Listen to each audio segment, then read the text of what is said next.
Bon matin, chers téléspectateurs. Bienvenue à notre émission Rencontre. La semaine dernière, nous avons reçu un expert en escalade. Et pour continuer sur notre lancée des sports extrêmes, nous recevons aujourd'hui M. Jonathan Anderson qui est venu nous parler de son sport préféré, la planche à neige. Bonjour, Jonathan. Bonjour.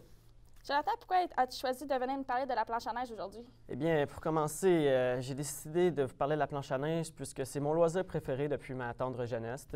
Je pratiquais le hockey avant ça, mais à la suite, avec ma famille et tout ça, j'ai décidé d'essayer la planche à neige et j'ai beaucoup aimé ça. Et depuis ce temps, c'est une passion pour moi. À quel âge as-tu commencé à pratiquer? Précisément, j'ai commencé à l'âge de 8 ans. J'étais avec mon cousin, mon frère et ma famille. C'est mon cousin et mon frère qui m'ont vraiment appris en détail comment on faisait du snowboard. On est allé au Mont Habitant, ça se situe juste à côté de Saint-Sauveur. On est parti d'en haut de la pente. Mon cousin était d'un bord et mon frère de l'autre. Il me montrait d'aller de gauche à droite. C'est ensuite que j'ai pu développer le slalom et commencer dans les parcs à neige. Quel mont as-tu visité?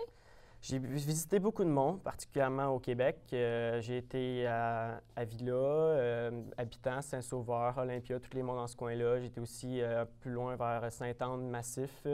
Puis j'ai fini l'année passée, j'ai été à J-Peak. Quel mont as-tu préféré? Le mont que j'ai préféré, bien, les monts que je préfère, il y en a pas mal trois, je dois dire, comme précisément Avila, Tremblant puis le Massif. C'est vraiment les trois que j'aimais le plus, mais en gros, bien, ça c'est pour le Québec. Aux États-Unis, il y avait vraiment J-Peak que j'ai beaucoup adoré, c'est un très gros mont. Peux-tu nous parler de ton voyage à J-Peak? À J-Peak, j'étais allé là avec mon cousin et mon oncle, qui est du côté de mon père. On est allé là puisque c'était mon anniversaire pour mes 16 ans. C'était le 4 janvier précisément.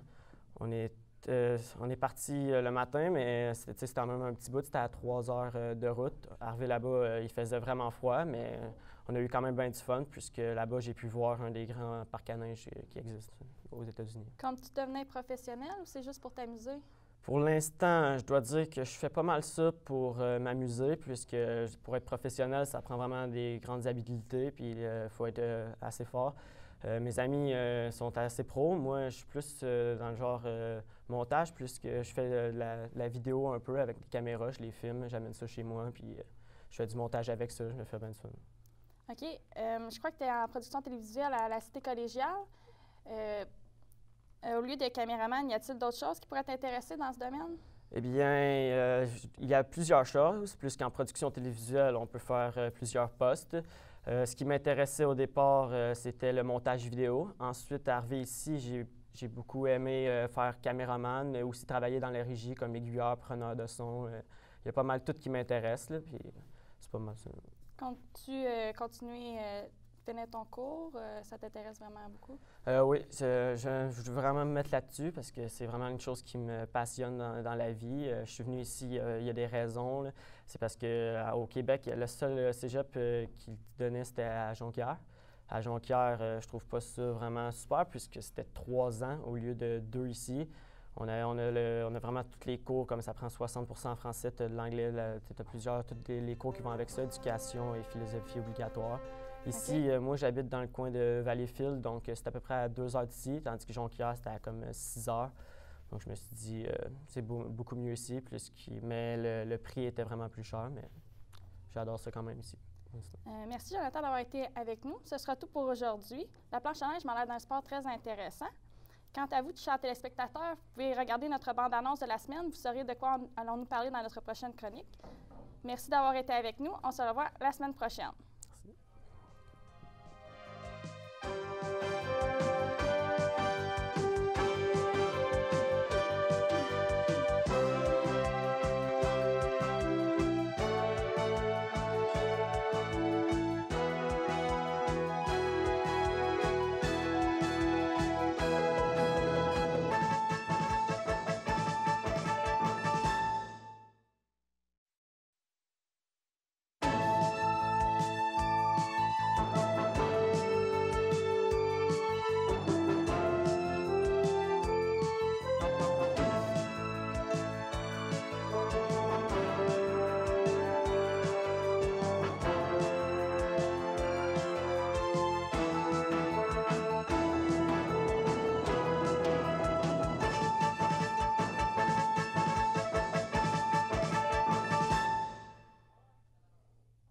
Alors bonjour, chers téléspectateurs. La semaine dernière, c'est un pompier de Val-d'Or qui venait nous parler de sa vie professionnelle.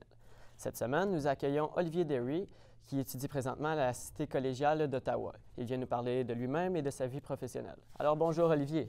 Bonjour, ça va bien? Ben oui. Pourrais-tu nous parler de toi? Eh oui, comme tu l'as si bien dit, je suis un étudiant en production télévisuelle à la Cité collégiale d'Ottawa. D'accord. Tu viens de où, toi, au juste? D'une belle ville qui s'appelle Montréal. Tu viens de Montréal. Oui. Et donc, comment tu penses que la ville allait ici? C'est assez dépaysant, hein? Je veux dire, on parle de la LCBO et du Beer Store surtout. OK. Avais-tu prévu d'étudier en production télévisuelle avant? Non, pas du tout. En finissant le secondaire, je me suis inscrit en sciences humaines au cégep. OK. Est-ce qu'un cours en particulier t'intéressait? Oui, j'aimais beaucoup mon cours de réalisation vidéo qui, dans le fond, est un condensé du programme de télévisuel. OK, OK. Quelle démarche as-tu entrepris pour arriver jusque-là? Bien, premièrement, j'ai transféré de sciences humaines à Orelette Profil Cinéma en me disant que ça allait peut-être être plus intéressant.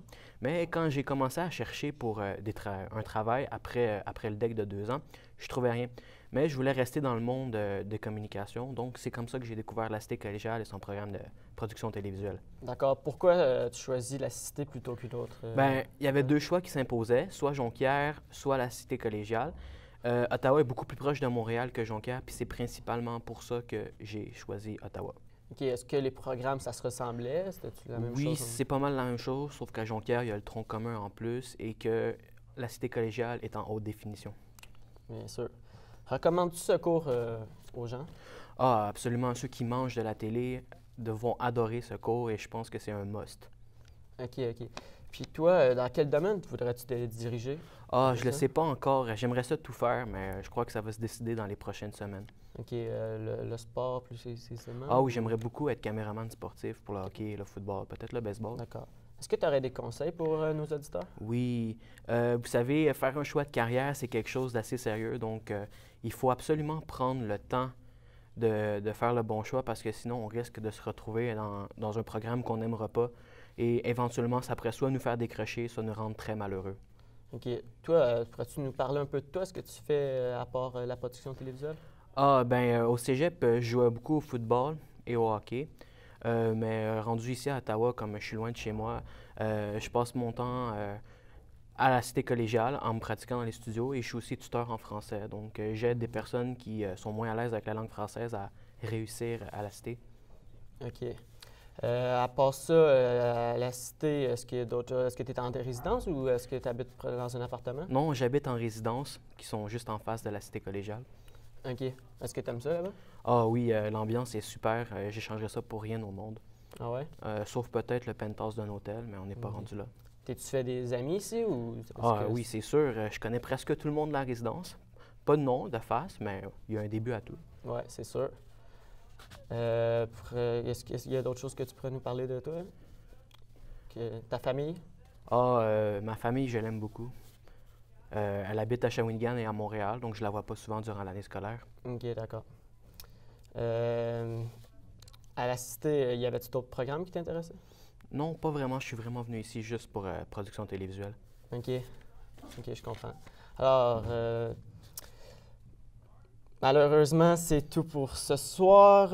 Merci Olivier d'avoir été avec nous pour cette soirée. C'était vraiment intéressant. Nous, on se revoit la semaine prochaine avec un homme qui vient nous parler de sa natation. Merci tout le monde et bonne semaine.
Bonjour tout le monde et bienvenue à notre émission Rencontre de cette semaine.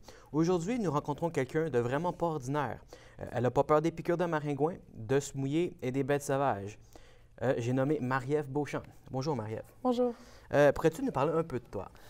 Je suis une étudiante de 19 ans qui a terminé un DEC en sciences humaines, monde et enjeux contemporains. Je travaille présentement pour la ville de Gatineau, qui est d'ailleurs ma ville natale. Puis, présentement, j'étudie à la Cité collégiale en production télévisuelle. Donc, pourrais-tu m'expliquer pourquoi tu as d'abord décidé d'aller au cégep avant de venir ici? Parce que mon plan A était de m'en aller en anthropologie, puis je me suis redirigée. Par contre, l'anthropologie reste quand même mon plan B, mais je regrette en aucun point d'être allée au cégep pour toutes les expériences que ça nous amène.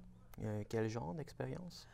Une des expériences que je vais toujours me rappeler du cégep, c'est mon cours de plein air expérientiel. C'est un cours de 18 jours, une expédition dans le bois pendant 18 jours, puis où est-ce qu'on apprend plein de principes de survie, plein de sports, en fait, tout ce qui se rattache au plein air. OK. Qu'est-ce que tu as trouvé le plus difficile dans ce cours? Le plus difficile, c'est probablement mon retour quand je suis revenue à la civilisation. C'était un peu étrange. Juste d'embarquer dans une voiture, je trouvais que ça allait trop vite. J'étais déboussolée, disons. Bien. Et je crois comprendre que le chandail que tu portes a un lien avec ce cours-là? Oui, oui. En fait, c'est mon chandail du cours. Tous les étudiants qui ont participé au cours se sont fait faire un chandail. Puis, ben, c'est ça, là, ça représente beaucoup pour nous. OK. Est-ce que tu t'es fait des amis durant ce cours-là? Oui, oui, ben t'as pas le choix à un moment donné, quand tu passes 18 jours dans le bois avec du monde, t'as pas le choix de te faire des amis, là, tu peux pas rester dans ton coin. Est-ce que tu as eu à te battre contre des ours ou des loups? Contre des ours, oui. Oui? Contre des loups, non. Malheureusement, j'ai pas pu me battre contre des loups, mais les ours, c'est une expérience assez difficile. Ouais. Est-ce que tu t'es battu à main nue contre un ours? J'avais une roche coupante. Une roche bien, bien coupante, puis ben, finalement, j'ai pu, avec la roche coupante, découper sa peau puis me faire une espèce de manteau de la victoire. Là. C'était... Ouais. Oui. Est-ce que tu as eu peur quand tu as rencontré un ours? Ah, non. Non. Je dois dire, en toute sincérité, j'ai pas eu peur du tout. Oh, je vois que tu es brave et courageuse. J'ai des gros muscles aussi. Hein. Ah oui. Ouais.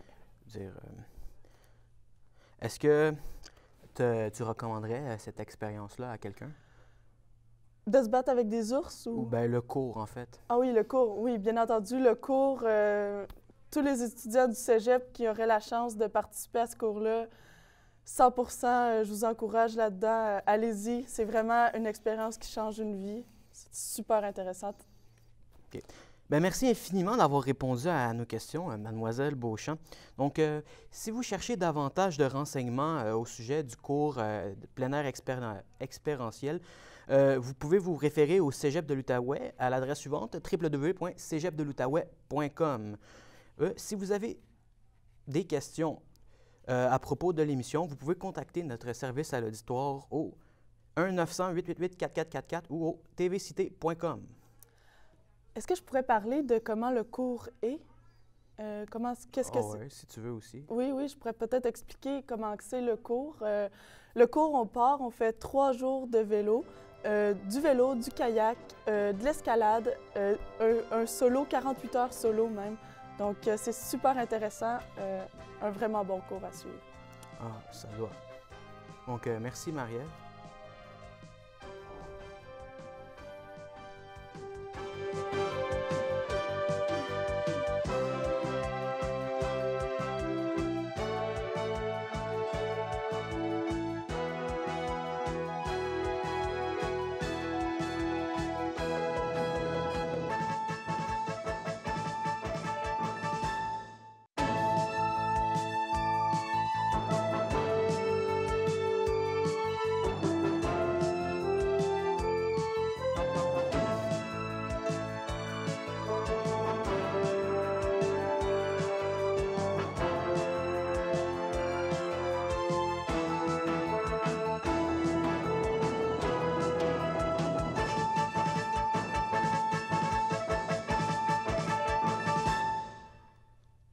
Bonjour et bienvenue à l'émission Rencontre. Aujourd'hui à l'émission, nous rencontrons Éric Méron qui viendra nous parler de son cheminement personnel et la façon avec laquelle il a surmonté sa timidité. Il nous donnera plus en détail des informations concernant le cours Sylva Bergeron, cours sans lequel il n'aurait pas pu être ici aujourd'hui en studio avec nous. Bonjour Éric. Salut, bonjour. Pourrais-tu nous expliquer en quoi consiste ce cours? Bien, le cours Sylva Bergeron, en fait, c'est conçu pour permettre aux membres, donner les outils aux membres qui participent, les outils nécessaires pour se défaire de certaines choses comme de la gêne, de la timidité, pour gagner de la confiance en eux. Ce cours-là, c'est tout ça. Pendant le cours, c'est des exercices qu'on fait pour justement des exercices pratiques pour apprendre justement à se calmer puis à devenir plus confiant. Pourrais-tu me donner des exemples d'exercices que vous faites pendant le cours et qui vous aident à surmonter votre timidité ou votre gêne? Bien, j'aimerais beaucoup ça vous en parler, mais malheureusement, notre motivateur du cours nous a bien indiqué de ne pas divulguer les détails des sessions. Pas pour être méchant, mais dans le fond, c'est parce que ça pourrait faire peur à certaines personnes. Hein, qu'est-ce qu'on fait souvent? Puis là, ça pourrait leur faire peur. Puis souvent, c'est les gens qui ont peur qui en auront le plus de besoin. Donc, c'est pour ça maintenant qu'on ne peut pas divulguer. Dans ce cas-ci, pourrais-tu nous expliquer les raisons pour lesquelles tu as choisi de prendre le cours, les raisons personnelles qui t'ont poussé à prendre le cours? Bien, en premier, moi, c'est certaines de mes tantes puis ma mère qui avaient suivi le cours, qui me suggéraient de le prendre. Mais moi, je leur disais toujours que c'était pas pour moi, j'avais pas vraiment besoin de ça. Je comprenais pas vraiment c'était quoi le principe. Puis, genre, à un moment donné, ils ont arrêté de m'en parler. Mais quelques années après, j'ai une de mes tantes, justement, les mêmes tantes qui m'avaient suggéré, m'ont convaincu de suivre le cours avec son fils. Puis, encore là, je n'étais pas certain si j'avais besoin de ça, mais j'étais quand même convaincu juste parce que je suivais avec quelqu'un que je connaissais. Au moins, je n'étais pas seul là-dedans. Puis vraiment, j'ai fait une bonne décision, dans le fond, parce que j'ai découvert que j'avais besoin de gagner de la confiance. Aussi, j'avais besoin de gagner, d'avoir du contrôle, puis aussi pour aider à l'imagination, aider à penser vite. Donc, j'ai découvert vraiment que j'avais vraiment besoin de ça. Combien ça coûte, ce cours-là? Combien doit-on débourser pour suivre le cours? Combien ça coûte retrouver l'estime de soi, dans le fond? Bien, qu'est-ce qui est intéressant, c'est qu'il y a 11 sessions, puis c'est 22,15 par session. Mais ce qui est intéressant là aussi, c'est que le participant n'a pas besoin de débourser quoi que ce soit avant. Donc, on n'a pas besoin de débourser le montant total. À chaque session, on paye 22,15 $. Donc, si on découvre que ce n'est pas pour nous, bien, on n'a juste pas à y retourner, là. Donc, c'est vraiment le motivateur, vraiment, c'est ça que... C'est son assurance, c'est que s'il fait une bonne chose, le monde va vouloir revenir. Si le monde ne se sent pas confortable, bien, ils n'ont pas juste à revenir. Ils ne poussent pas personne à rester. Vous avez mentionné qu'il est possible d'aller assister à des démonstrations gratuites. Y a-t-il un numéro pour plus d'amples informations? Oui, il y a des démonstrations gratuites, justement pour que le monde puisse aller voir, pour qu'ils aillent voir comment que c'est. Okay. Puis il y a des démonstrations gratuites. Oui, c'est ça, ça l'aide vraiment. On peut aller voir comment ça se passe, puis en quoi vraiment le cours est en rapport. Fort intéressant. C'est super intéressant tout ça, d'autant plus qu'il nécessite aucun engagement. Donc, pour les auditeurs qui sont intéressés à suivre le cours, ils peuvent se renseigner au 819-663-3774. Et ils peuvent également visiter le site Internet au www.sylvabergeron.com. Ce qui est vraiment de fun avec ce cours-là, c'est, comme tu disais, on n'est pas obligé de s'intégrer. Et puis, on n'est pas obligé de payer complètement. Et donc, merci beaucoup d'avoir été avec nous. C'était super intéressant.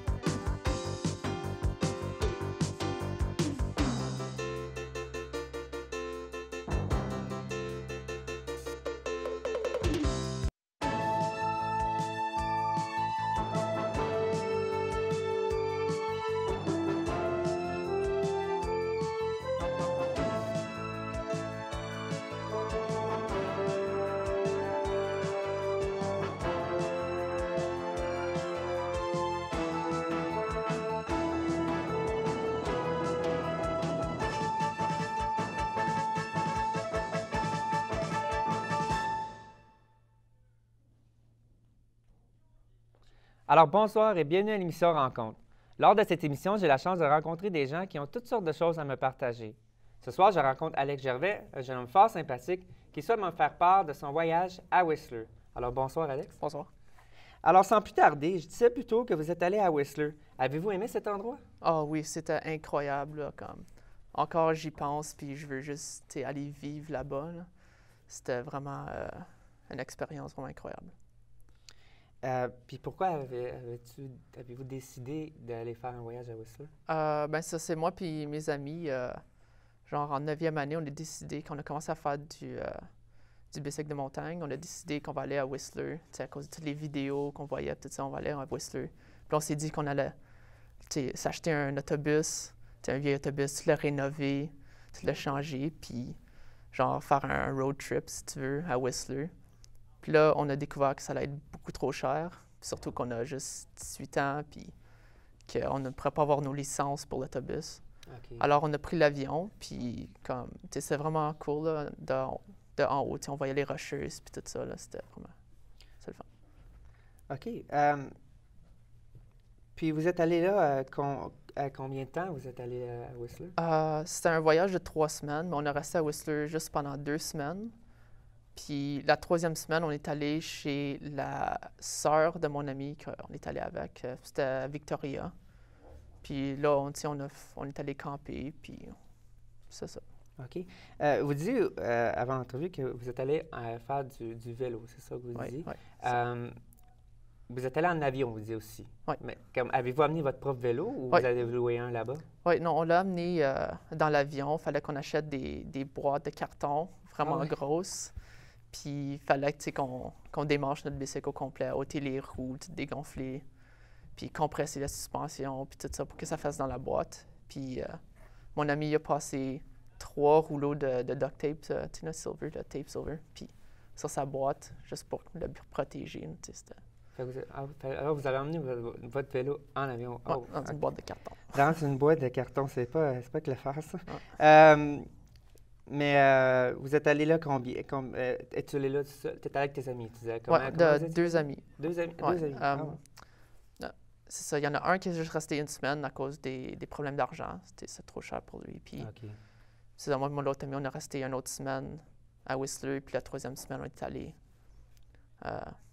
chez sa sœur. Puis là, c'est ça, fait que c'est une place que tu aimerais un jour aller rester là, tu dis? Tu veux aller rester là un jour, tu disais au début? Je sais pas si je vais, parce que ça coûte tellement cher, mais j'aimerais ça à un moment donné, juste rester là-bas, parce que c'est trop le fun, c'est tout ce que j'aime faire. T'sais, en hiver, je peux faire de la planche, en été, je fais du bicycle. Alors. Puis tu irais là seul ou tu irais là avec quelqu'un que tu connais? Je sais pas encore. Prendre avec du monde que je connais, mes amis ou ma blonde, je sais pas encore.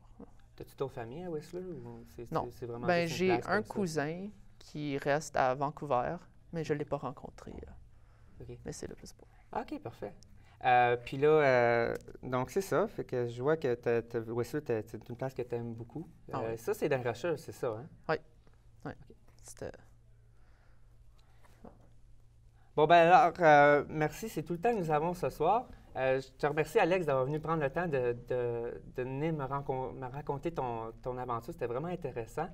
La semaine prochaine, nous rencontrons l'humoriste Yvon Deschamps. C'est à ne pas manquer. D'ici là, bonne semaine à tous et à toutes. Et à la semaine prochaine. C'est pas ouf. Alors, c'est ça. Fait que, donc, si tu as d'autres choses à venir me rencontrer, si jamais nos éditeurs ont vraiment apprécié ça, j'aimerais ça que vous reveniez. C'était vraiment intéressant. Oui. Merci beaucoup. Merci à vous. Merci beaucoup. Puis, c'est ça. Fait que, genre, si vous voulez qu'on discute plus en détail après, c'était vraiment intéressant. J'ai vraiment aimé ça. Comme ça, pour moi, j'aimerais ça peut-être. Donc, merci beaucoup.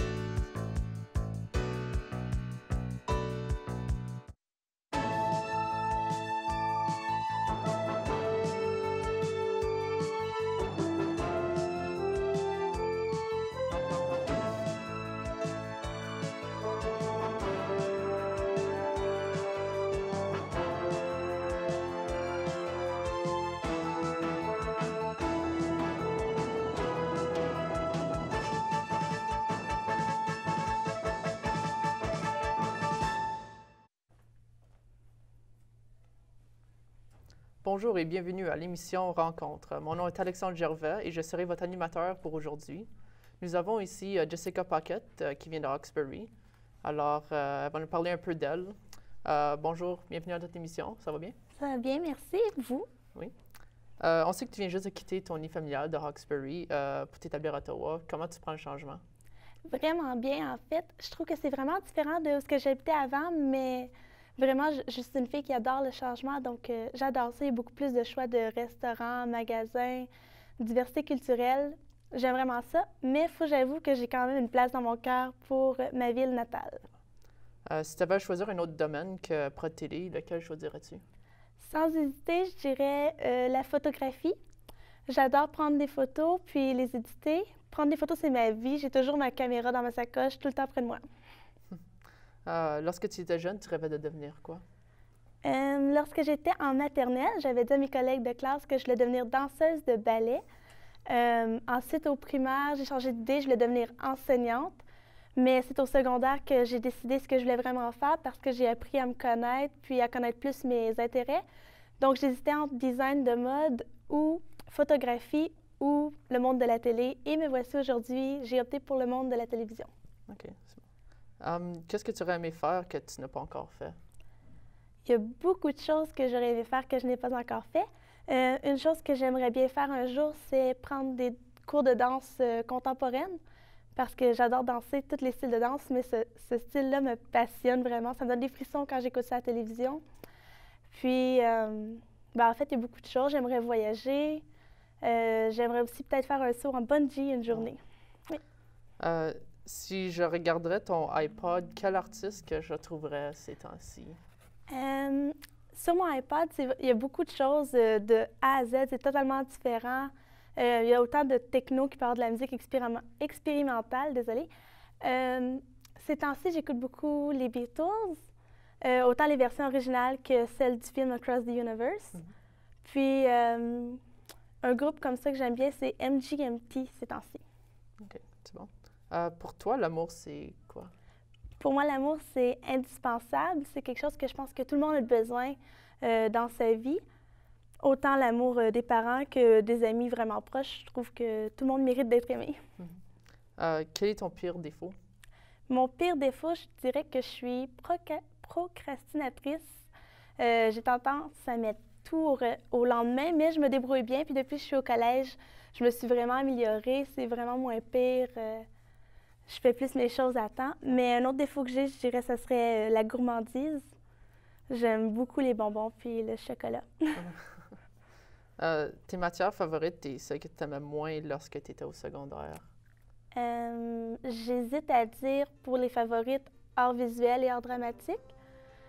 Puis celle que j'aimais le moins, ce serait les mathématiques, définitivement. J'étais pas bonne. Crois-tu qu'il y a de la vie ailleurs que sur Terre? Absolument.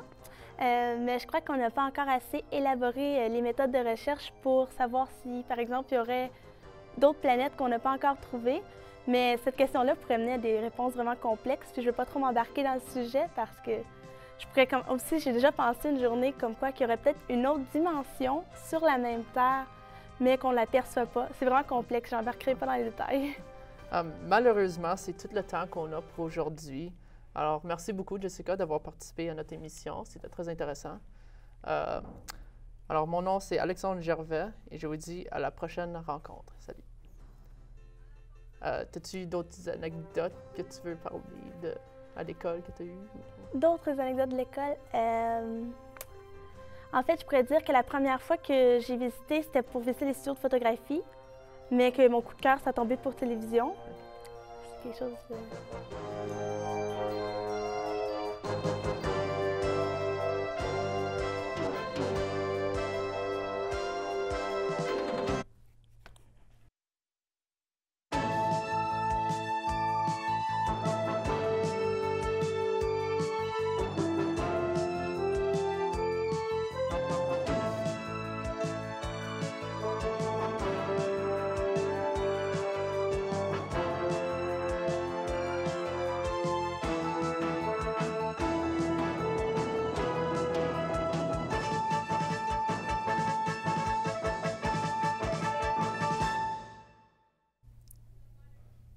Bonjour et bienvenue à l'émission Rencontre. Cette semaine, un sujet qui sort de l'ordinaire. C'est le BMG, c'est-à-dire le Blue Man Group. Pour nous parler de ce spectacle extraordinaire, nous avons avec nous Émilie, une étudiante de la Cité collégiale en production télévisuelle. Bonjour Émilie. Bonjour. Ça va bien? Oui, toi? Ça va bien, merci. Tout d'abord, quel est au juste ce dernier spectacle que tu es allé voir? Il s'agit de Blue Man Group qui était de passage à Ottawa le 21 septembre dernier. Et le spectacle s'intitulait How to be a Megastar. Et c'est à quel endroit que tu as été voir le spectacle? À la place Banque Scotia à Ottawa. Est-ce que tu peux nous parler un peu du groupe pour les gens à la maison qui ne savent pas ce que c'est? Oui, bien sûr. Blue Man Group est né en 1988.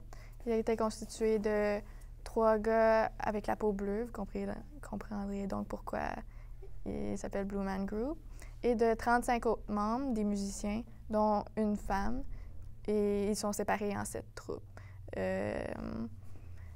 Ils font des tournées mondiales et ont un spectacle stable à Las Vegas. Ils ont aussi fait des apparences dans des émissions de télé. C'est un spectacle de musique, mais c'est pas un spectacle de musique comme les autres.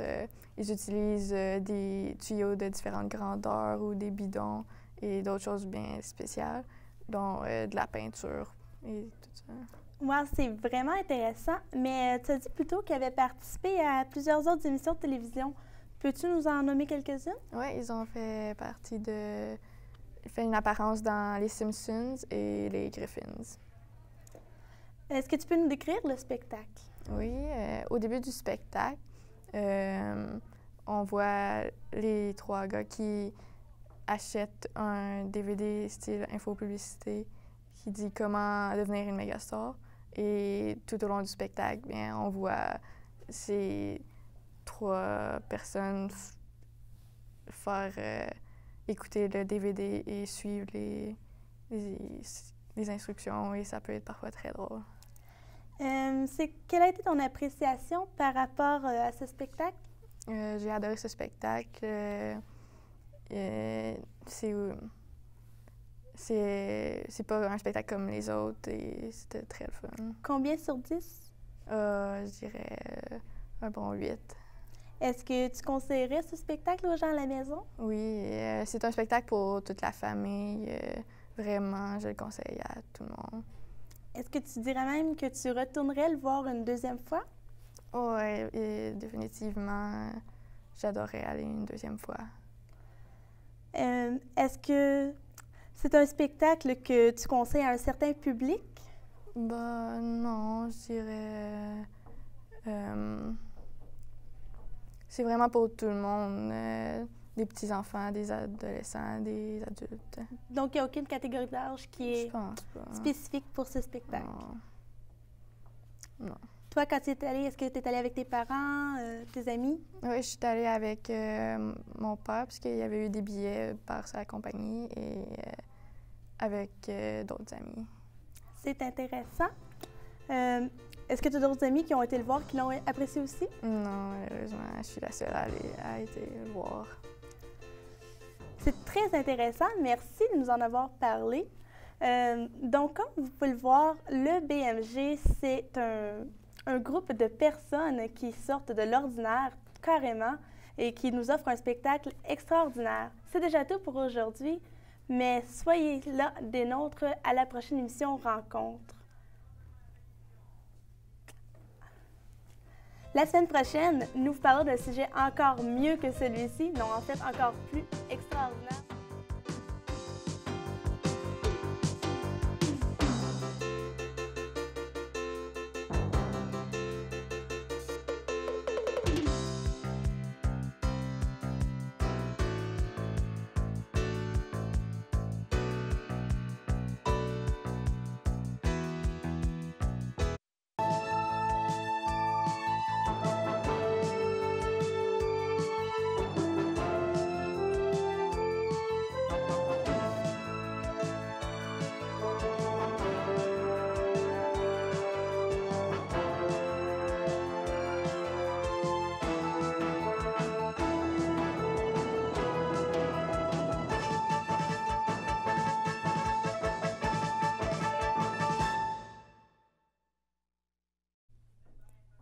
Bonjour à tous et bienvenue à cette nouvelle émission Rencontre. Aujourd'hui à l'émission, nous sommes très contents de recevoir Nicolas de Gregorio qui est venu nous parler de son été. Nicolas a travaillé pendant de nombreuses années au centre communautaire Le Trait d'Union à Longueuil sur la rive sud de Montréal et il va donc nous en parler aujourd'hui. Bonjour Nicolas. Bonjour. Ça va bien? Oui, vous? Merci. On sait que dans les camps de jour, les animateurs ont souvent des noms de camps. Est-ce que vous en aviez un? Oui, je m'appelais Spatule. Spatule. Oui. Et depuis combien de temps travailles-tu à ce camp de jour? Cet été, c'était ma 4e année au camp de jour. Et penses-tu y retourner l'été prochain? Oui, fort probablement. Quel âge ont les jeunes du camp de jour où tu travailles? Les jeunes se situent entre 5 et 12 ans, donc il y a plusieurs groupes. OK. Quel âge avaient les gens de ton... Les jeunes de mon groupe avaient tous 7 ans. 7 ans? Oui. OK. Quel genre d'activité vous faites pendant une semaine? Dans une semaine, il y a plusieurs activités. On va faire des sorties, on va jouer dans des parcs, on fait des jeux de ballon, des jeux de course, des jeux d'eau, on va à la piscine. À tous les matins, il y a aussi une thématique. Donc, les animateurs, on n'est pas obligés, mais on fait une présentation devant les jeunes costumés, puis on joue des personnages. Donc, c'est assez intéressant pour les enfants. Et le camp de jour où tu travailles est pour les jeunes défavorisés. Oui. J'imagine que c'est pas toujours facile de travailler avec eux. Non, c'est pas toujours facile parce que il y a certains jours, les jeunes peuvent arriver avec le même chandail qu'ils portaient le jour d'avant. Tu sais, c'est pas on trouve pas ça bien le fun pour eux autres. Il y a des jours aussi, c'est des jeunes aussi qui viennent de familles d'accueil, donc c'est des jeunes qui se promènent de famille d'accueil en famille d'accueil, donc c'est pas, eux autres, ils n'ont pas une très belle vie en dehors du camp de jour, dans le fond, parce que nous, tout ce qu'on leur donne, c'est, on met du soleil dans leur journée, parce que sinon, ils n'ont pas des belles vies, puis il y a l'école en plus de se faire transporter de famille d'accueil en famille d'accueil, c'est pas, c'est assez... Des fois, c'est assez difficile de travailler avec eux. Là, OK. Et tu as parlé de sorties que vous faites chaque semaine avec les jeunes. Peux-tu m'en nommer quelques-unes? Oui, donc on a déjà été au centre des sciences de Montréal. On va au zoo de Granby. On va aussi à la plage. Il y avait une année, on avait été dans un parc régional. Il y avait des activités. On avait été aussi à l'expo agricole. Donc, c'est une espèce d'exposition des animaux de la ferme. Puis l'après-midi, il y avait des manèges qui étaient sur place. Donc, les jeunes avaient beaucoup aimé. On a déjà été à la ronde aussi. Je vais maintenant te nommer le nom d'une activité que vous faites au camp. Et tu m'expliqueras ce que vous faites et ce que vous faites qui pourrait être différent. Le camping sous les néons.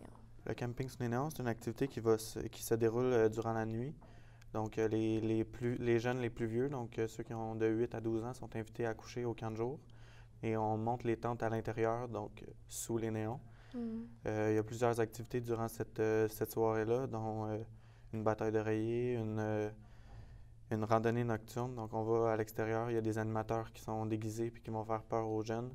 Tous les jeunes ont des flashlights, donc c'est assez intéressant. Il y a des guimauves sur le feu d'une chandelle. Plusieurs autres activités aussi. Merci, c'était très il y a intéressant. d'autres. Oui. C'est malheureusement tout pour aujourd'hui. Merci Nicolas d'avoir accepté notre Ça fait plaisir. invitation. C'était très intéressant. Et merci à vous à la maison de nous avoir écoutés. Après la pause, Nicolas reçoit en entrevue Simon Martel.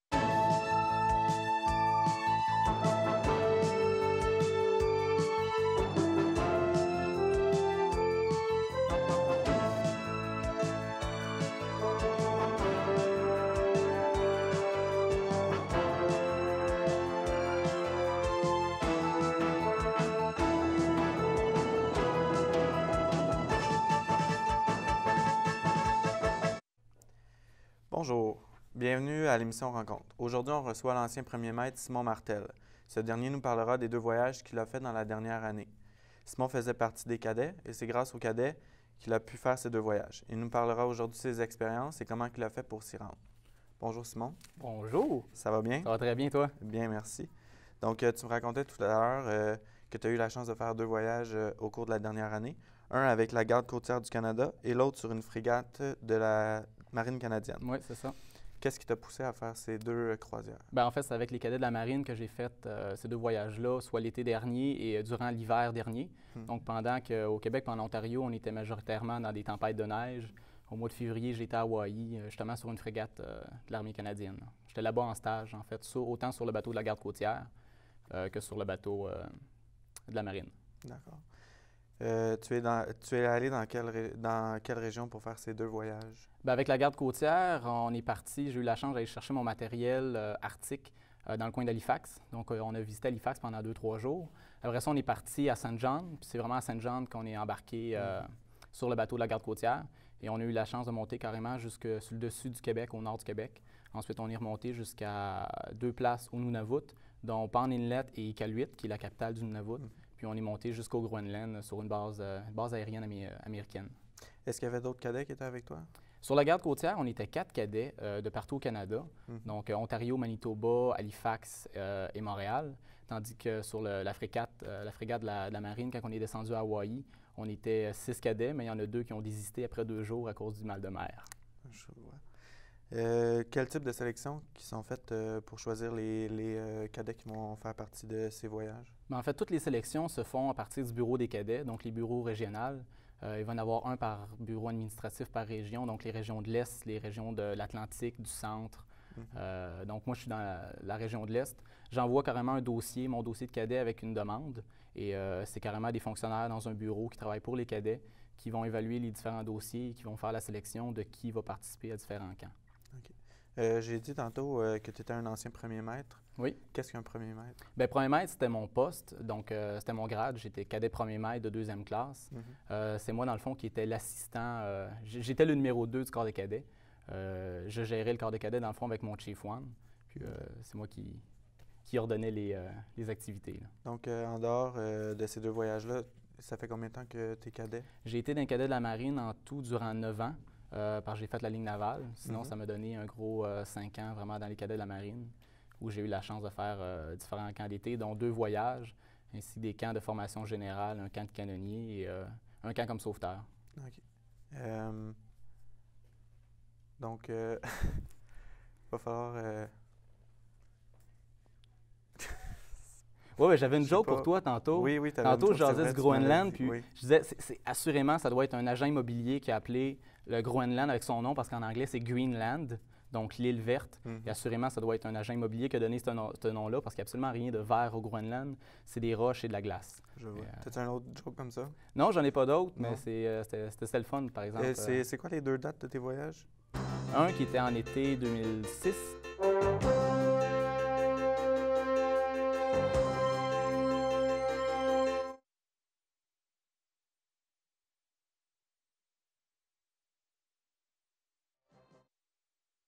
Qui ne connaissent pas les cadets, qui vont vouloir aller dans les cadets.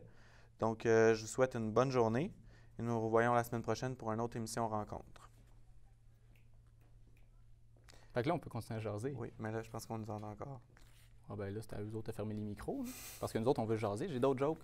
Par exemple, celle du lapin, là, c'est une joke. Fait qu'il faut rire à la fin de la joke.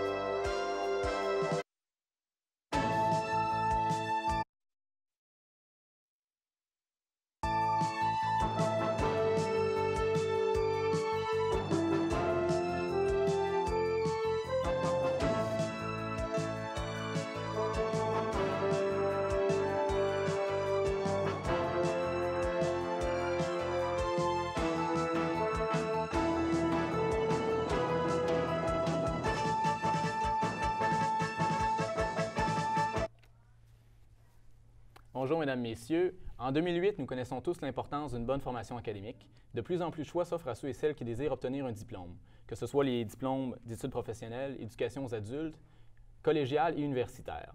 Aujourd'hui, notre invitée, Roxane Clermont, désire faire ses études en télécommunication et elle a accepté de venir nous rencontrer. Bonjour, Roxane. Bonjour. Comment ça va? Ça va bien. Pourquoi tu as voulu faire une carrière en télécommunication? Parce que je rêve de travailler avec des grands auteurs et faire des tournées avec des groupes musicaux. Quel genre de film tu préfères? J'aime beaucoup les genres de films, toutes les sortes, sauf films d'horreur. C'est quoi tes films préférés? J'aime beaucoup, évidemment, Pirates des Caraïbes, Batman, The Bull, Transformers, Indiana Jones. Et puis pourquoi c'est ces films-là qui sont tes films préférés? Parce qu'ils piquent ma curiosité, puis tout avec les effets qu'ils font, c'est tout simplement intéressant. Puis j'aime beaucoup regarder comment ils font la réalisation. C'est beaucoup des films de fiction aussi. Est-ce que tu aimes la fiction? Oui. C'est quoi tes émissions que tu écoutes à la télévision? J'écoute Smallville, Charms, Prison Break, Dr. House, puis Run to Hill. Puis dans ces émissions-là, c'est encore tout le making-of qui t'intéresse en arrière de tout ça? Oui. Si tu étais le réalisateur d'une de tes émissions, d'un de tes films préférés, qu'est-ce que tu aimerais changer ou avec quoi tu aimerais jouer?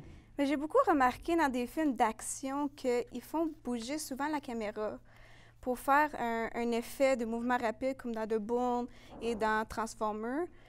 Puis selon moi, j'aime pas ce procédé-là parce que ça fait juste distraire le spectateur. Fait que tu voudrais y aller beaucoup plus lentement. Oui, c'est voir vraiment toutes les actions. OK. Puis c'est quoi tes acteurs préférés?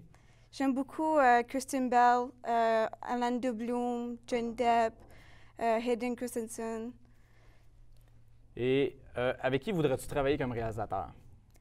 C'est peut-être fou à dire, mais... Bien, vas-y, on peut souhaiter ce qu'on veut. C'est ça, mais j'aurais beaucoup aimé travailler avec George Lucas puis Steven Spielberg parce que j'aurais aimé ça connaître la chimie qu'ils ont entre eux parce qu'ils ont travaillé ensemble pour Indiana Jones. Puis faire un film qui a fait autant d'écoute, il faut avoir quand même une bonne équipe. Okay. Je pense aussi que tu es une bonne amateur de DVD. Qu'est-ce que tu aimes des DVD? Qu'est-ce que tu aimes regarder? J'aime beaucoup regarder les commentaires, comment c'était réalisé, les interviews, puis surtout par-dessus tout les bloopers qu'il y en a. OK. Puis on sait que la musique prend beaucoup de place à l'intérieur de la télévision puis des films. Toi, c'est quoi ton style de musique préféré? J'aime beaucoup de styles, que ce soit le rap, le rock. Tout dépend vraiment de la chanson qui est vraiment intéressante. OK. Puis ton groupe préféré, c'est qui? J'aime beaucoup Simple Plan, le groupe québécois qui est Simple Plan, que j'ai été voir. Aussi Bon Jovi, Green Day.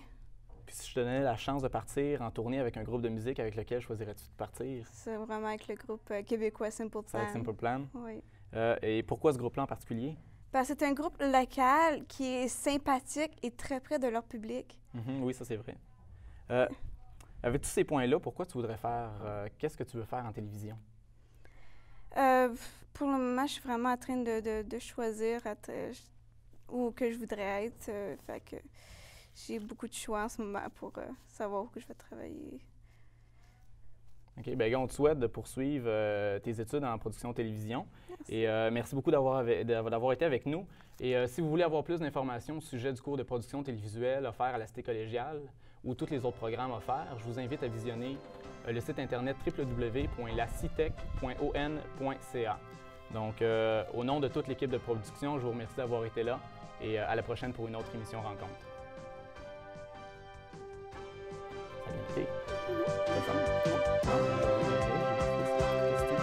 C'est la dernière que j'ai pas été capable de lire. Ça parle de quoi, justement?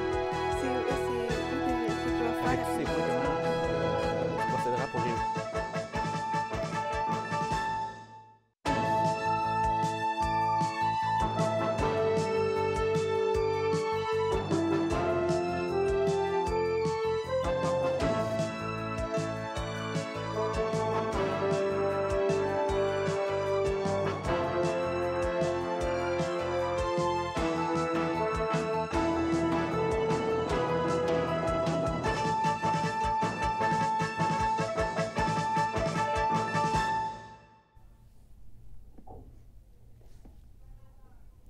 Bonjour et bienvenue à l'émission Rencontre. Vous êtes accompagné de Roxane Clermont. Aujourd'hui, notre invité est Jean-Philippe Lard. Il est un Gatinois qui est présentement inscrit en production télévisuelle à la Cité collégiale. Jean-Philippe est un grand sportif et sa passion est le vélo. Qui sait, un jour, il sera peut-être un expert dans la production lors des courses de vélo. Dans l'entrevue, il nous parlait de vélo, mais en particulier d'une activité appelée 30 heures. Commençons l'entrevue. Alors, bonjour Jean-Philippe. Bonjour. Pour commencer, explique-nous donc qu'est-ce que c'est les 30 heures, car la plupart des gens qui nous écoutent se posent la même question. Bien, le 30 heures, c'est une activité, ou bien on pourrait appeler ça peut-être un défi personnel qu'organise l'école Nicolas Gatineau, une école de la région de Gatineau, proche de la Vérandrie. Il organise ça depuis maintenant 30-31 ans, je pense. Puis, je voudrais juste saluer M. François Lard, qui a organisé ça pendant 30 ans. C'est lui qui est là depuis le début, c'est lui qui fait les parcours, qui a fait les parcours avec les élèves toutes les années. C'est lui qui a organisé toutes les activités. Alors, je voudrais lever mon chapeau pour ça. OK. Comment ça se passe, ces 30 heures? Bien, il faut comprendre que, premièrement, le 30 heures, ça s'étale sur toute l'année. On s'inscrit à peu près fin septembre. Ils prennent des noms, on s'inscrit, puis début octobre, on commence l'entraînement. C'est un entraînement qui dure toute l'année. On commence lentement, parce qu'il n'y a personne qui est vraiment habitué à faire du vélo. Il y en avait certains, mais la plupart n'ont jamais fait ça de leur vie. Puis on commence avec un 15 km 2 fois par semaine. Après ça, on monte à 20, 30, 40, 50. Pendant l'année, il y a un 75 km, un 100 km, puis un 200 km. Quand il commence à faire plus froid, qu'on ne peut plus faire de vélo, on s'en va en gym. Chaque dimanche, on fait à peu près 2-3 heures de gymnase à peu près. Quand il commence à neiger, on a des pistes de ski de fond en arrière de l'école. C'est une grosse école, on a une grosse cour, une piste de ski de fond. Encore une fois, 2 fois par semaine. Mais vu que le ski de fond, c'est un peu plus exigeant, on fait moins de kilomètres. Puis en fin d'hiver, on a un test, un 30 km de ski de fond. Puis si tu le passes pas, tu es en dehors du 30 heures. Là. Et après ça, il reste une grosse activité. Vu qu'on a une grosse école, on jume 2 gymnases ensemble, puis on tourne pendant 8 heures dans les gymnases comme ça. Ça se passe de 10h30 du soir à 5h30 du matin le lendemain. Puis en fin d'année, bien, il reste juste le 30 heures. Le 30 heures se passe le 15 juin à 5h30 et finit le 16 juin à 11h30. Comment ça se passe? Comment cette expérience s'est passée pour toi? Bien, avant de faire le 30 heures, je pense que pas mal tout le monde s'est posé la même question. Qu'est-ce que je viens faire ici? Tu peux pas t'imaginer comment c'est long être 30 heures sur un vélo avant de l'avoir fait. En début d'année, tout le monde est bien excité, on est un beau team, ça va être le fun, on va faire des activités ensemble. Mais c'est autre chose une fois rendu là. Pendant le jour, c'est pas super, il y a des supporters qui sont là pour venir t'encourager, tes parents sont là, tes amis t'encouragent, on jase entre les personnes du 30 heures. Mais pendant la nuit, c'est autre chose, il n'y a plus personne qui regarde, tout le monde regarde l'asphalte, personne ne se parle, le monde sont partis dormir. Puis quand il a commencé à pleuvoir, il y a plus de 6h à 11h30 du matin à peu près, t'es floodé, c'était dégueulasse, c'est démoralisant. OK, l'entrevue est maintenant terminée. Merci Jean-Philippe de t'avoir communiqué ta passion du vélo. Oui. Il nous a très bien expliqué qu'est-ce que c'est les 30 heures de vélo. Et on voit aussi que cette épreuve, c'est une épreuve d'endurance et il explique comment la méthode d'entraînement graduel pour entendre et terminer cet objectif. Vous étiez accompagné de Roxane Clermont pour l'émission Rencontre et je vous souhaite très bonne journée.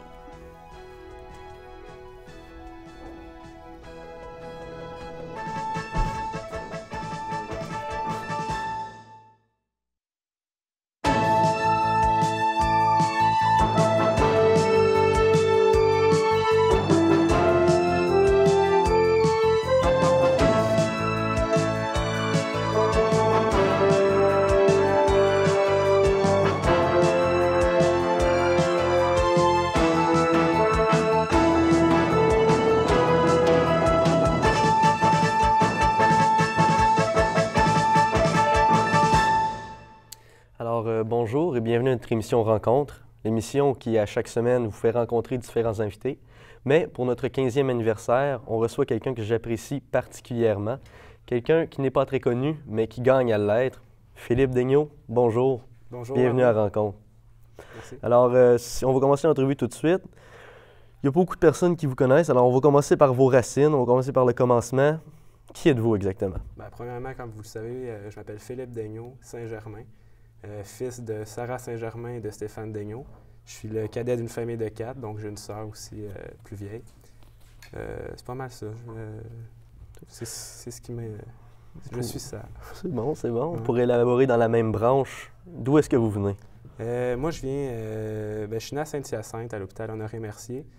Mais j'ai grandi à Sainte-Rosalie, c'est un petit secteur pas trop loin. Ouais, j'avais de la famille qui habitait là, moi. Ouais. Puis j'ai des amis qui habitaient à Saint-Simon, fait que tout mon secondaire, pas mal de façon, j'ai passé dans ce village-là où mes grands-parents habitaient également. Ouais, c'est bon, c'est bon. Alors, quel est votre cheminement scolaire?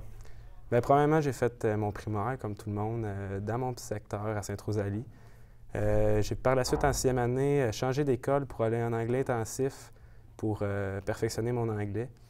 J'ai fait ça, ma 6e année. Ensuite, j'étais allé à l'école secondaire Fadette, de secondaire 1 à 3, en concentration soccer, ce qui m'a permis...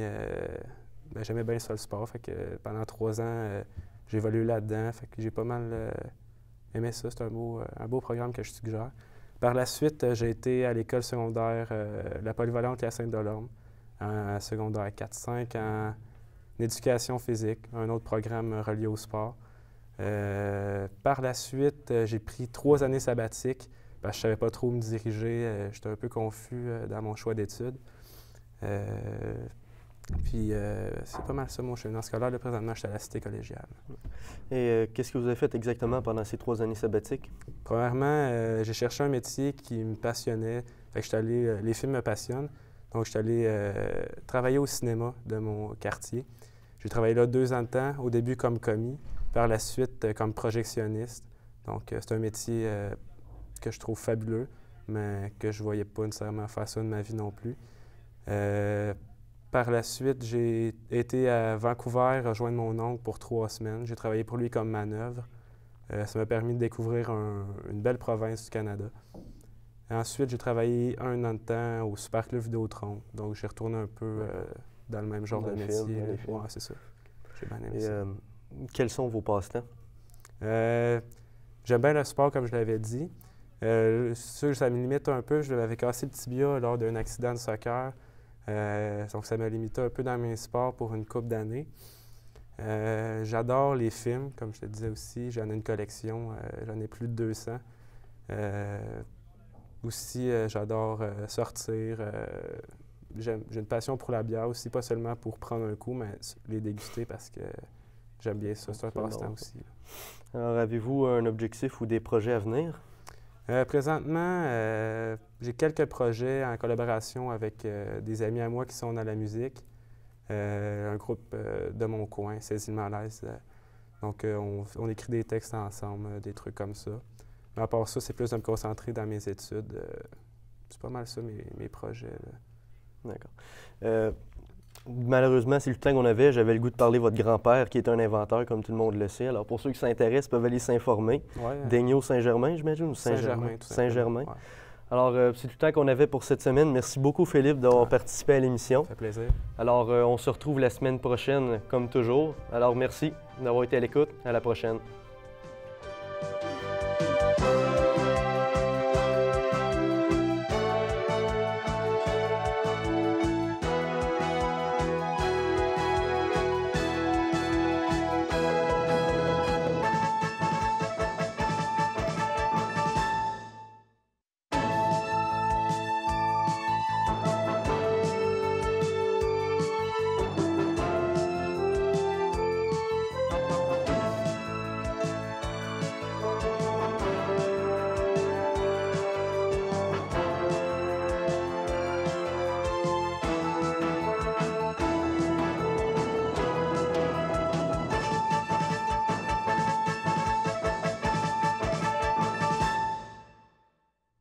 Donc, bonjour à vous à la maison. Bienvenue à une autre émission Rencontre. Cette semaine, nous avons le plaisir d'accueillir un jeune homme de 17 ans bien sympathique, étudiant à la Cité collégiale. Alex, bonjour. Bonjour, M. Philippe. Ça va bien? Très bien. Oui. Bienvenue à l'émission Rencontre. Merci. Donc, si vous le voulez, nous allons commencer immédiatement avec les questions. D'accord. Vous êtes prêt à vous livrer à nos téléspectateurs? Je suis très prêt. Parfait, allons-y. Premièrement, dites-nous d'où venez-vous? Ah, selon quelques sceptiques, je pourrais venir de l'Abitibi ou du Témiscamingue, car je suis né en Abitibi, mais j'ai vécu toute ma jeunesse au Témiscamingue, donc je peux dire que je suis un Témiscamien. OK. Mais là, vous habitez où maintenant? Là, j'habite au Témiscamingue. OK. Présentement? Non, présentement, je suis aux études à Ottawa. OK. Mais ma maison familiale? Parentale, oui, voilà. Parfait. Quels sont vos passe-temps, Alex? J'aime beaucoup faire du montage vidéo, par exemple. J'aime aussi faire le party avec mes amis. J'aime aussi me promener en voiture. Toutes ces choses, j'adore. OK. Ouais, j'adore bien. Parfait. Quel genre de musique écoutez-vous en particulier? C'est pas mal assez varié. J'écoute du country, du rap, du rock. Pas mal tous les genres de musique. Tous les genres de musique, à part l'opéra, jazz. On se garde une petite joint là-dessus. On se garde une joint. Parfait. Dites-moi, quel est votre genre de personnalité? Je suis quand même assez fort sympathique, sociable. Ça rejoint vos passe-temps aussi. Oui, ça rejoint les passe-temps. Vous êtes social, vous faites facilement les parties. Oui, je me trouve des amis facilement. Avez-vous des plans futurs? Pour l'instant, j'étudie en production télévisuelle. Okay. Je n'ai pas encore d'objectif précis dans mon cours. J'ai un choix assez... Parfait. C'est bon. C'est bien. Là, vous avez 17 ans. Avez-vous votre permis de conduire? Vous m'avez dit tantôt que vous avez une auto. Oui, j'ai mon permis de conduire depuis 1 an et demi. OK. Avec tous mes points. Ça va bien. À part que j'ai passé 3 véhicules, ça va bien. Bon, ça peut arriver. Quelle sorte de voiture avez-vous? J'ai commencé lorsque j'ai eu mes probatoires avec une Maxima. Ensuite, 2 jours après avoir eu mes probatoires, ma Maxima ne marchait plus. Donc, j'ai passé à une Taurus qui m'a duré assez longtemps. Sauf que Taurus, vieux, j'ai décidé d'opter pour un véhicule plus jeune comme une Honda Civic. Oui, qui reflète bien votre personnalité aussi. Ça reflète aussi. genre jeune et branché. Oui, c'est bien. Ouais. Vous êtes en production télévisuelle, donc vous devrez aimer la télévision. Oui, j'adore la télévision. OK. Qu'est-ce que vous aimez écouter en particulier? J'aime beaucoup écouter le hockey, par exemple. Les nouvelles, car c'est bon. Oui, ça on apprend des choses. Parfait. Donc, on va faire un petit quiz rapide maintenant, Okay. question de vous connaître vite. Je veux des réponses rapides. OK. Quelle est votre couleur favorite? Le bleu. Parfait. Votre aliment préféré? La pizza. La pizza. Quel est votre meilleur ami? Philippe Daigneault. Ah! C'est très flatteur. Maintenant, nous allons pouvoir continuer. Je vais vous demander de me dire quel est votre film favori? Mon film favori, bonne question, mais j'aime beaucoup le film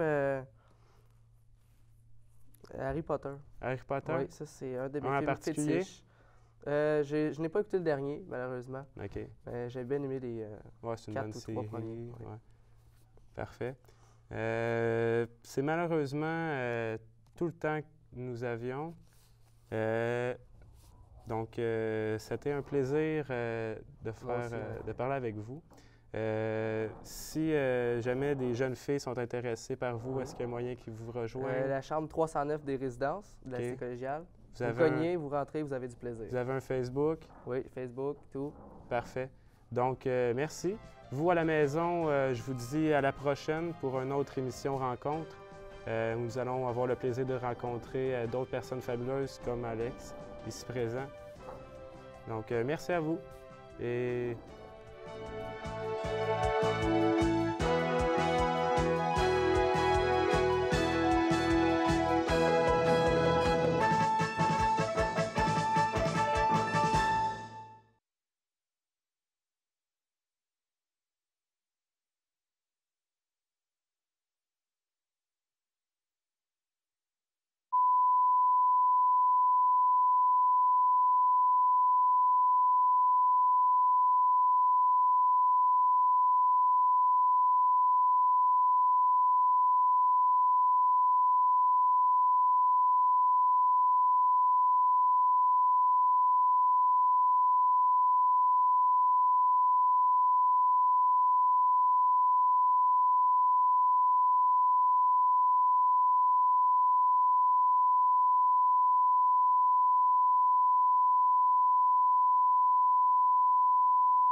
Bonjour et bienvenue à votre émission Rencontre.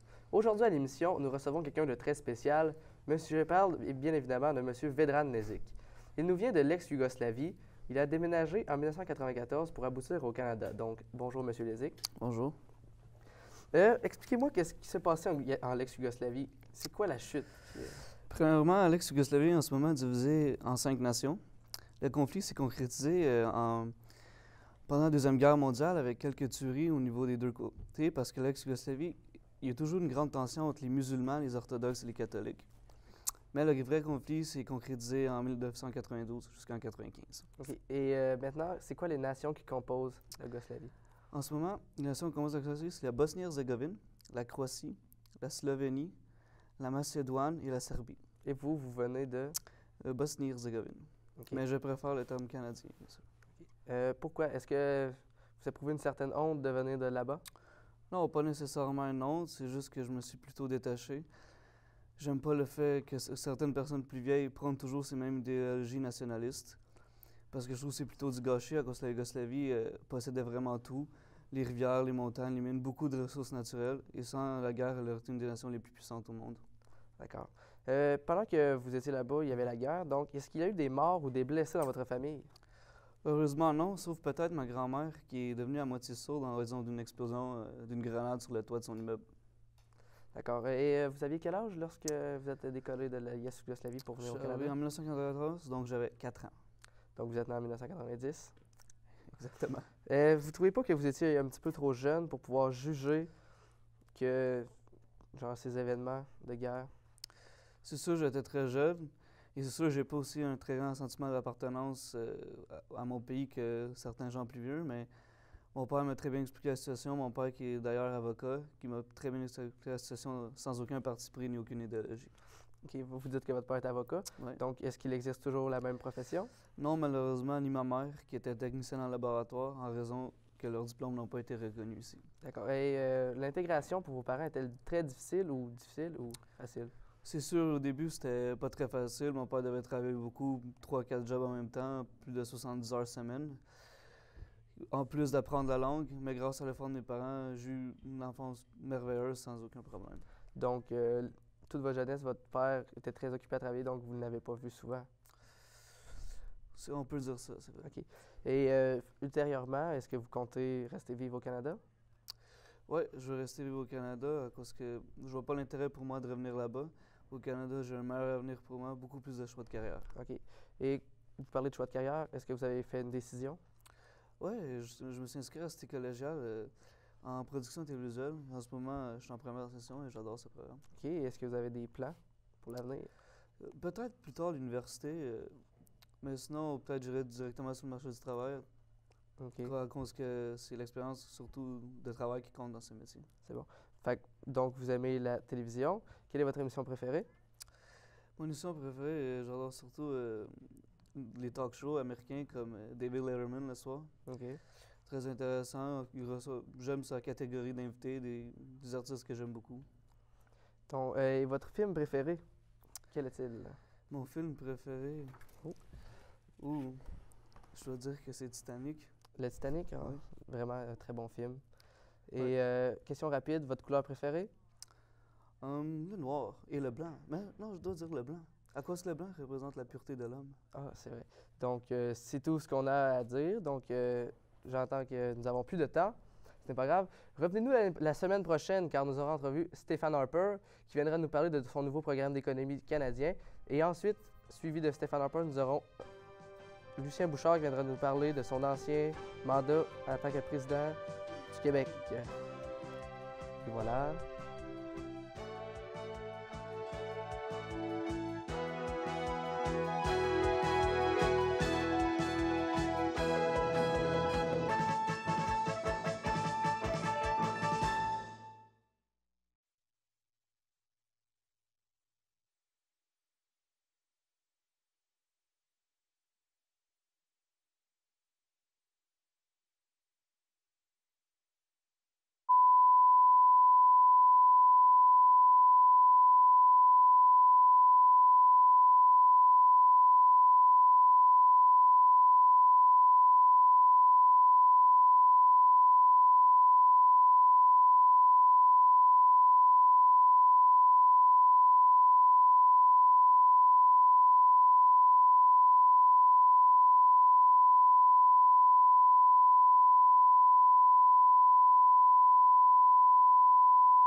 et bienvenue à notre émission Rencontre. Je suis votre cher animateur Vedran Lezic et aujourd'hui, un sujet très controversé, les jeunes conducteurs peu expérimentés. Pour cette discussion, nous recevons une jeune fille de 17 ans, Joanie Drouin-Laplante, qui a bien failli perdre la vie dans un terrible accident de voiture. Bonjour Joanie. Bonjour. Pouvez-vous me décrire ce qui s'est exactement passé? Je revenais d'une soirée chez un de mes amis. Il habite à Caneclé, dans un chemin de gravel. Puis, il était très tard, il était rendu 2 h du matin, puis on s'en revenait. Le chemin était vraiment très sinueux. Puis, en conduisant, j'ai oublié de... Je n'ai pas assez freiné avant de prendre une courbe. Puis, l'auto a dérapé et on a terminé notre course dans le fossé. Avez-vous été blessé? Non, j'étais avec un de mes amis, puis on n'a pas été blessés. Aucune égratignure, rien? Rien, les deux, tout était parfait pour nous. Vous êtes chanceuse. Pour l'auto, oui. Comment avez-vous fait pour sortir de la voiture quand elle était à l'envers? Ben c'est ça, la voiture était à l'envers. Mon ami s'est détaché tout de suite, puis il m'a détaché.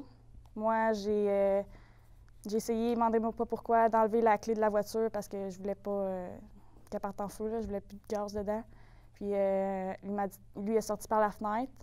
Il a déroulé la fenêtre, puis il est sorti par là. Puis moi, il m'a dit de sortir, puis je suis sortie. Là, on a fallu qu'on se glisse à plein ventre, vu que l'auto était vraiment viré à l'envers. Avez-vous paniqué quand vous étiez moi, quand j'étais à l'intérieur de la voiture, j'ai paniqué un petit peu. Mais quand j'ai vu que lui, il avait rien, au moins, j'étais rassurée, là, puis que moi, je savais que j'étais correcte. Là. Fait on est sorti, puis j'ai entendu ma mère. J'ai paniqué aussi un peu quand j'ai vu que l'auto était à l'envers. Là. C'est sûr que c'est choquant. Auriez-vous paniqué, vous seriez été seule, par exemple? Si j'aurais été seule, j'aurais vraiment paniqué. C'était vraiment loin, il faisait noir. C'était comme dans le bois un peu, là, puis avoir été toute seule, j'aurais paniqué. C'est quoi la première chose que vous avez faite en sortant de votre voiture? On a regardé l'auto, puis après ça, j'ai tout de suite appelé ma mère pour lui dire. Elle était vraiment paniquée au téléphone. J'ai dit, maman, j'étais à Caneclé, l'auto est dans le fossé, elle est virée à l'envers. Elle a fait, mon Dieu, avez-vous quelque chose? J'ai dit, non, on n'a rien, c'est beau. Puis elle est comme, dis-moi, c'est où, il faut que j'aille vous rejoindre. Puis j'ai pas donné l'adresse tout de suite parce qu'il fallait attendre on a appelé aussi la personne d'où je venais. Puis elle est venue nous dire l'adresse. J'ai rappelé ma mère. Elle s'est envenue, puis il a fallu aussi que j'appelle la police. Qu'est-ce que les policiers ont fait alors qu'ils sont arrivés? Ils sont arrivés, ils m'ont demandé si c'était mon auto. J'ai dit oui. Ils ont vérifié comment j'avais dérapé, l'étendue des dégâts, là, j'ai arraché un poteau de clôture de bétail. Puis ils ont pas mal juste vérifié si l'auto était correcte, puis si nous, on était corrects aussi. Là. Puis ils ont rempli un rapport. Là. Combien de temps ça t'a pris avant de recommencer à conduire? Ça a pris le temps qu'on ait une nouvelle voiture, là, environ 2 semaines. Puis on m'a dit qu'il fallait vraiment que je recommence à conduire tout de suite pour pas garder des séquelles de ça. Là. Tes valeurs ont-elles changé depuis, tes valeurs de la vie courante? Bien, je peux dire que je tiens plus à mes amis. Là. J'ai vu que c'était vraiment facile d'avoir un accident. Puis c'est pas autant que le monde... On pense pas... Les gens, quand ils conduisent vite, ils doivent pas penser qu'un accident, c'est tellement vite arrivé. Là. Ça se passe dans 2 secondes. Pouf, j'étais dans le fossé. L'auto était virée à l'envers. J'ai rien pu faire. On n'est pas... Oui, on est responsable, mais pas tant que ça. Merci, Joanie, d'avoir été avec nous. Ça fait un plaisir d'avoir partagé votre histoire. Merci, chers téléspectateurs.